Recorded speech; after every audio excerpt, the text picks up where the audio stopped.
Bethany Diaspora Church ki nung si Jarabay Chilena marum mapang sing Prabhu Jesu Christ gi mingda mayambu nung sibigi salam pizari ngasi January gi tang kun mga 2025 numit asigi damakta aikoina pagadawri ba text asi 2 Peter chapter 3 gi verse 18 asi oigani masida aikoina yengba kanda Apostle Peter na ikiba chithi ani 1 Peter amadi 2 Peter parak pasigi aroiba adu oigani masigi maramna isor bu thagasi chithi ani se phajana ikoi mathang naina paraga pukning thogat minare aikoi gi damakta yamna pukning thogat pibani noinena masigi matung tarak pasida aikoina amukasu yamna phajaba aikoigi damakta pukning yamna thogat ningai oiba thogat pa phangba yaba text natraga chithi John na iba Apostle John na iba chithi asidagi aikoi amuk pagani masigi damakta aikoi thorang tausi pathana ga loinena ngasi gi text asi ai pathok sage Manipuri gi Bible da 2 Peter gi chapter 3 verse 18 da asmaini hai adubu Thoujalda amasung aikoi gi kanbiba ibungo Jesu Christtabu khangbada chaokhatlu haujiktagi hauna matam pumnamakta mangonda matik mangan laisanu amen. Apostle Peter na yamna phajaba chithi ani iki Apostle Peter na aduga Apostle Peter na chithi ani makasi mahak masamak na ikibani 1 Peter 2 Peter aduga masigi letter chithi ani sina thajaba Christian aikoi gi damakta punsi amadi thajabagi maramda yamna chauna mahakna takpi tambi masida subchalaga chithi ani sida aikoi gi damakta ibibani masida aikoina munna paba matamda two dangers yamna kari haisira aikoi gi damakta khudong thiningai oiba kaya marum lei haibasi mana khangi masi khangbagi maramna mahakna highlight tawbani masi takpi bani ibi bani masi mahakna ibasi kari gidamakta no maramdi aikoi gidamakta haibadi mana yamna nungsijaba beloved brethren mana nungsijaba machin mana oiriba Diaspora Church chaitokuna laikhraba singlup asibu semliba sagatliba machil manau oiriba sing asigi damakta yamna pukning khanbiba achigi maramna mahakna danger leibasi uba matamda mahakna takpibani masida mana dangers mayam leiba manung asida ani highlight tawbani two dangers were highlighted ahanbada falling from steadfastness haibadi lengdana leirambadagi tukhiba yai haibasi mahakna khangi aduna mahakki nungsijaba machin manau oiriba thajaba sing Diaspora Church ki singlup sing asida karigumba asigumba danger asida taba yai ko khudong thibasi thokpa yai ko haibasi mahakna khanbagi maramna masipan bani chena lairamba lengda lairamba thajabada chetlamba oiba tarabasu matam amada tukhiba yai haibagi asigumba khudong thibasi lakpa yai haibagi wakhalon asida mahakna panbani masi kana da oiba yai it can happen to spiritual leaders like pastors ngasi sorgi manai oina lairiba pastors sing church ki leaders sing spiritual leaders sing thajaba ꯆꯦꯠꯅ ꯂꯩꯔꯝꯂꯕꯁꯨ ꯃꯈꯣꯏꯒꯤ ꯃꯔꯛꯇꯁꯨ ꯃꯁꯤ ꯑꯣꯏꯕ ꯌꯥꯏ ꯍꯥꯏꯕꯁꯤ ꯌꯥꯝꯅ ꯂꯨꯅ ꯑꯩꯈꯣꯏ ꯈꯟꯕ ꯗꯔꯀꯥꯔ ꯑꯣꯏ ꯃꯁꯤ ꯑꯄꯣꯁꯇꯜ ꯄꯤꯇꯔꯅ ꯃꯍꯥꯛꯅ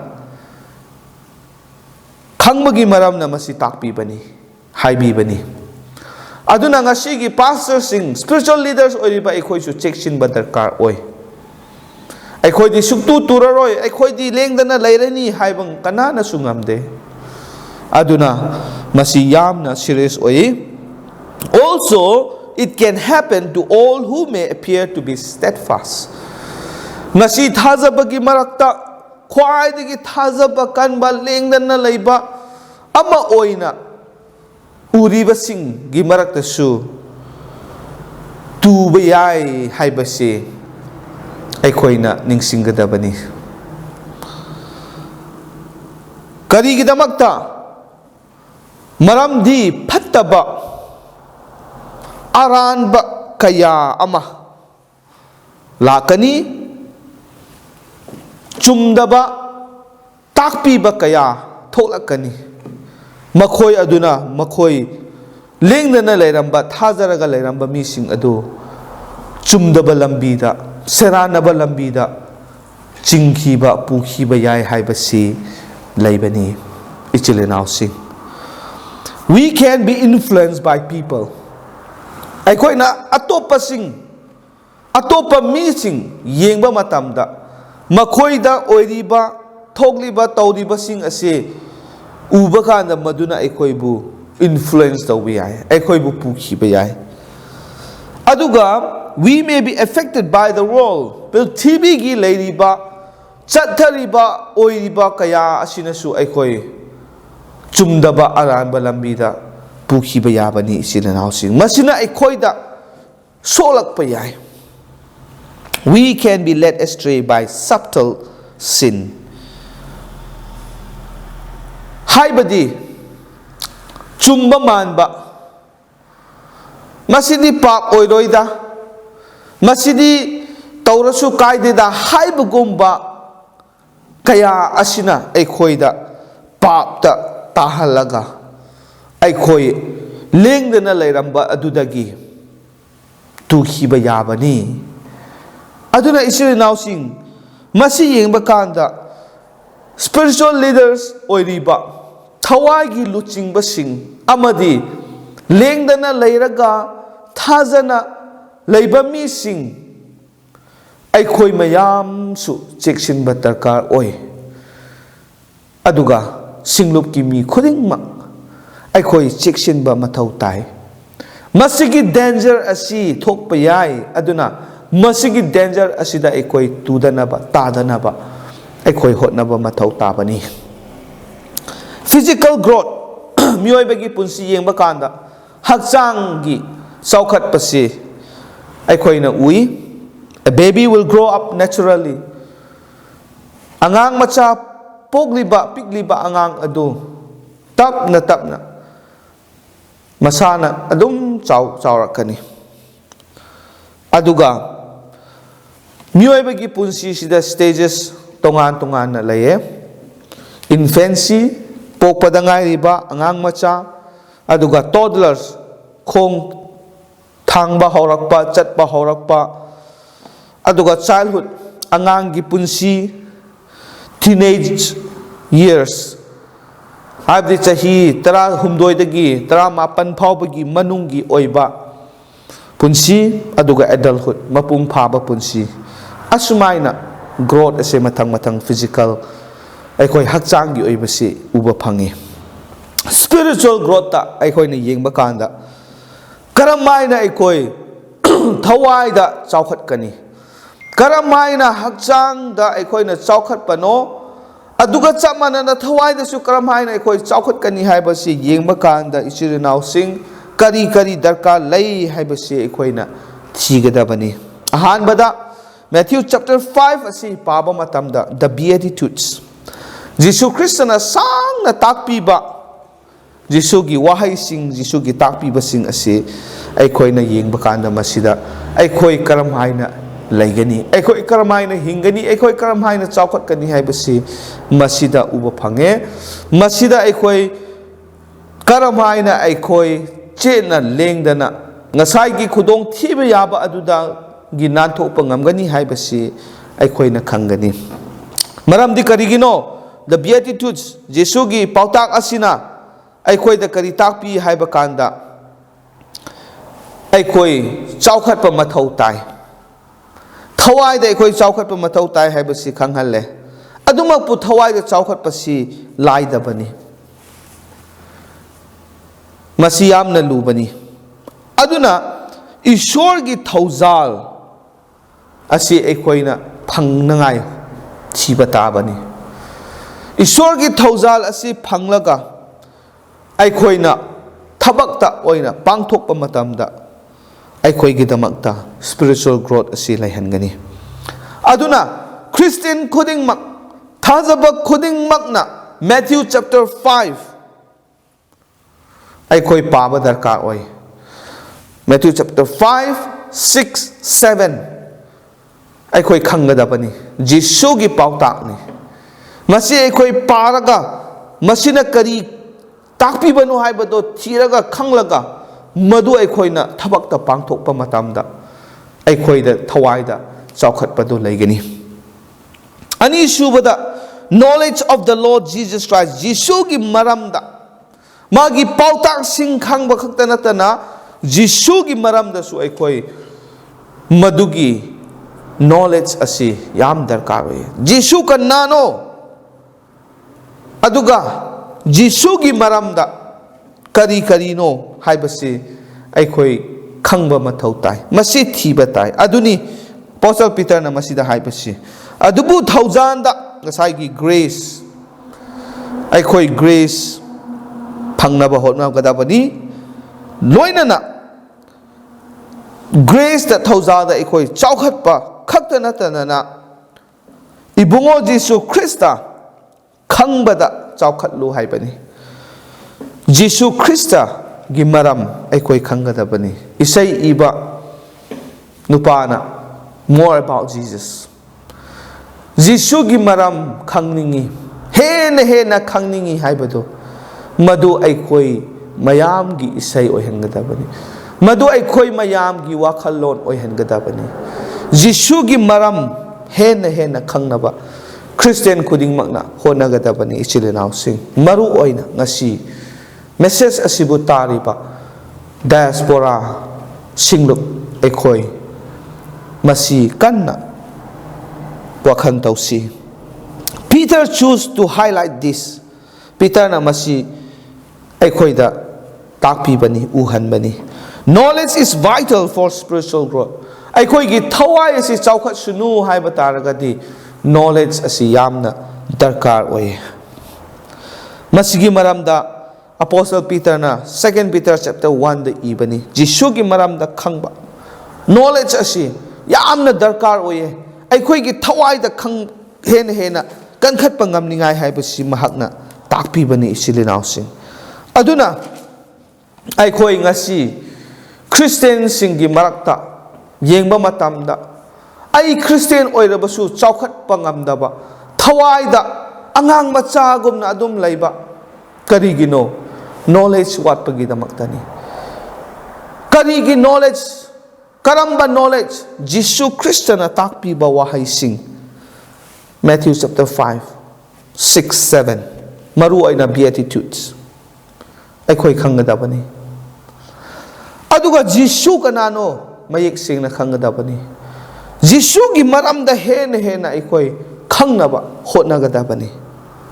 masi leitaba matamda akhoi chaukhat pangamloi akhoi adum solaga laigani thawaida ahum subada there are so many aspects of the life of the Lord Jesus Christ to ponder over Jesu gi maramda magi punsi asi yengba kanda akhoi na khanba yaba yengba yaba tongan makhal laibani ahanbada his personal life Jesu gi punsi si yengsi ani subada his teachings maana takpi ba magi pautak sing asi yengsi aduga his mighty deeds Mana tauhiba angak pathabak kaya asisu aikoi yengsi. His suffering, mana awaba khanghiba kaya adusu aikoi yengsi. His commitment, magi commitment. Mapa isorgi aningba tauba. Ningthau leibaki maramda pau sandokpa. Anaba singbu layeng biba nungsibiba. Mangkraba thawai singbu kanbiba. Mayam amasi aikhoina uba phangi. Ichilinaw sing mahaki pangal. Mahaki pangal adu aikoi yengsi Jisu Kristagi. Aduga his character, magi lamchat, magi ngangba sakpa, magul tauriba khuding adu yengsi. His purpose in life. Magi punsida. Mana prithibida lakpa sigi purpose. Mana hing lambadugi purpose. Mana tauriba khuding adugi purpose. Yam na mayek sing na ma khangi tawi. Asini. Aduga his suffering and sacrifice. Aroi bada taibang pan gidamakta. Paptagi kanbiba pangnana bagidamakta. Aran kubam pangmangamnana bagidamakta. Mahakna thawai na ponta pihiba. Mahaki thawai bu kathokhiba. Mahaki punsibu pitokhiba. Adu aikoi yengsi. Tongan ba makhal kaya gi Jisugi maramda aikoi na yengba yaba uba yaba tamjaba yaba kaya amalai. Masi aikoi na yengadabani chilinaw sing. Aikoi ayamba misingda thengnaba problem ase kari no haiba kanda little growth. Chaokhatpa si uba yaba chaokhatpa laitaba. Pik na laiba. Chaokhatpa sungam ngamdaba. Masi laitaba nate. Personal life ta. Isa-isagi punsida. Amadi singlup oy na su chaokhatpa ngamdaba. Masi yamna chawba problem amani. Ichilinaw sing. Ani subada mi khachik khatang yam laba mayam asigi marakta mi khara khaktang chaokhatpa laiba. Karigidamakta no haiba kanda chaokhatningbagi wakhal laitaba. Thawaida chaokhatningbagi apamba khawrangbado laitaba. Aigi punsi se matam kakpa ngamde. Kari oigani haiba ngamde aduna matam afaba phanglingai sida ai thawaida chaokhatnaba hotnaramge haibagi wakhal lon laitaba. No urgency, no desire. Aduga little sense of commitment. Chaokhatnanabagidamakta hotnabada commitment laitaba. Ngahak hotnaramaga kitang tawramaga amuk tokpa. Masinadi aikoi chaokhatpa ngamloi. Nang aikoi khudingmak masi fajana aikoi khanminnasi. No drive thogat piba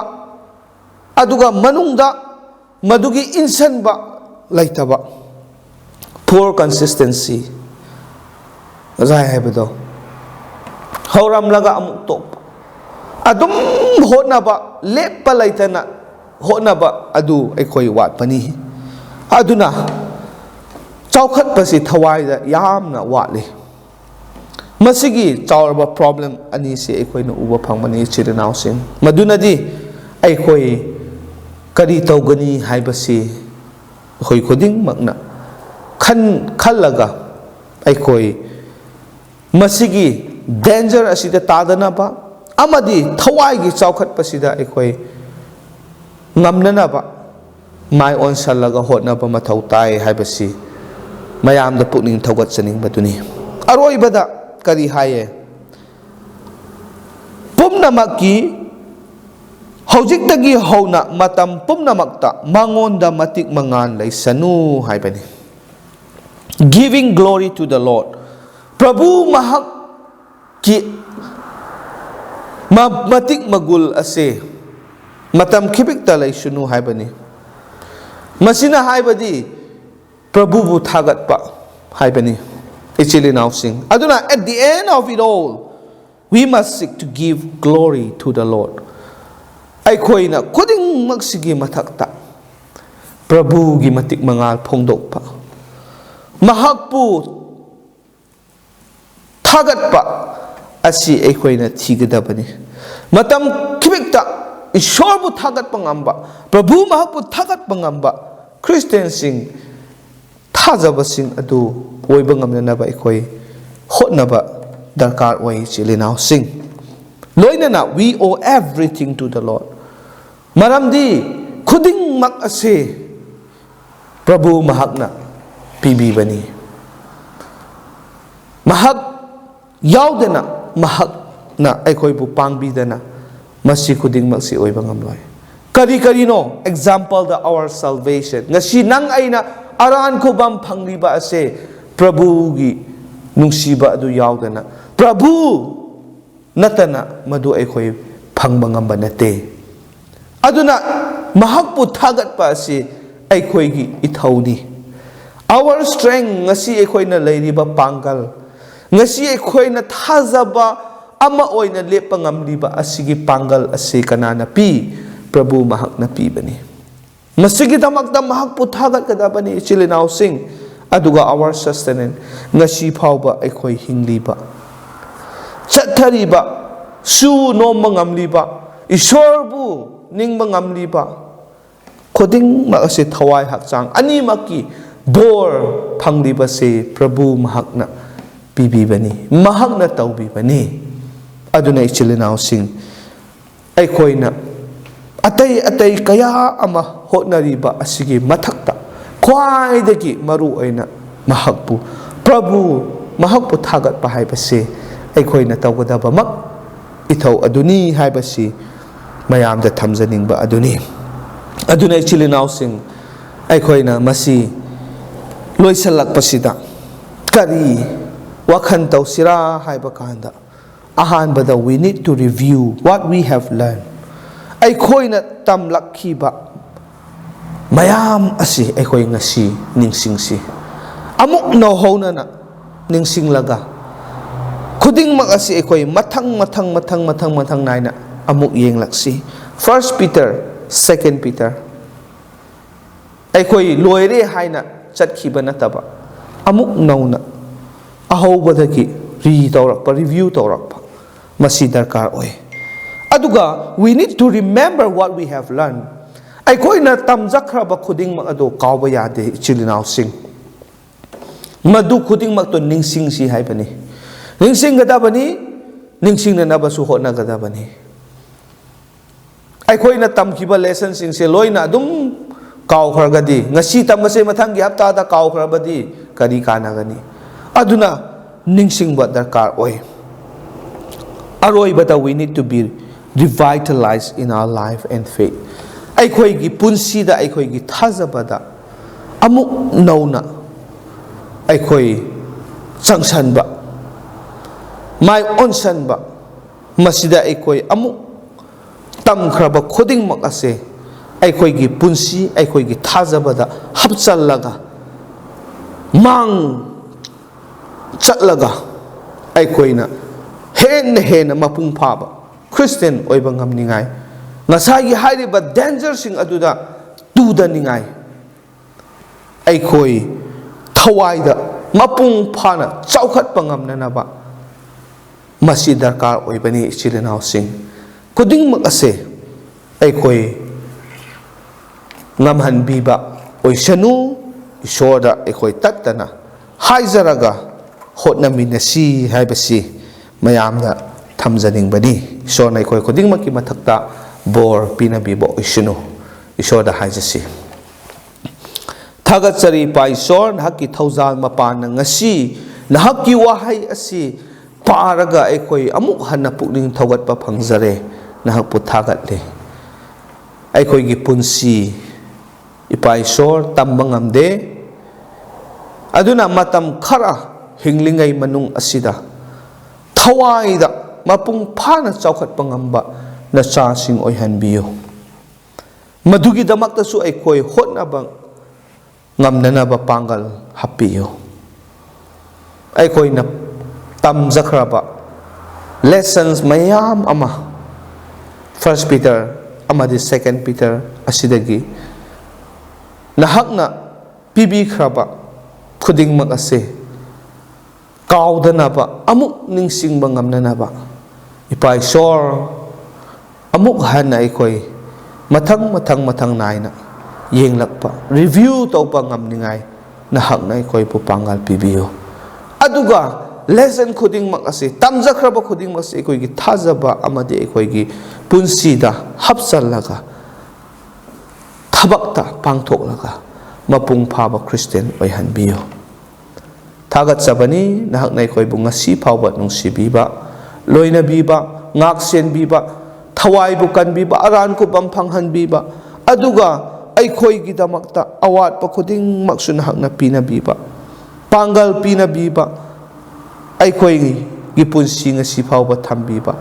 khuding ma asigi damakta sunha puthagat sari matam kibik tasu nahak puthagat sabang ngamba na sasing oihanbiu aiduna sipai son haki khuya kha da changsaduna nahak ki thaujal nijari aikoi gi leifamda nahak na ngak senbiu loina biu tattana aikoi bu ngak senbiduna awat apa khuding makpina biduna nahaki nungsibagi makha aduda aikoi bu thambiu haiduna tolaba na chai hakna aikoi khuding makki damakta thagat sabaka loinana kanbibo mapu Prabhu Jisu Christ gi mingda nijabani amen isona aikoi khuding makki mathakta hena bor pina bibo oisinu amen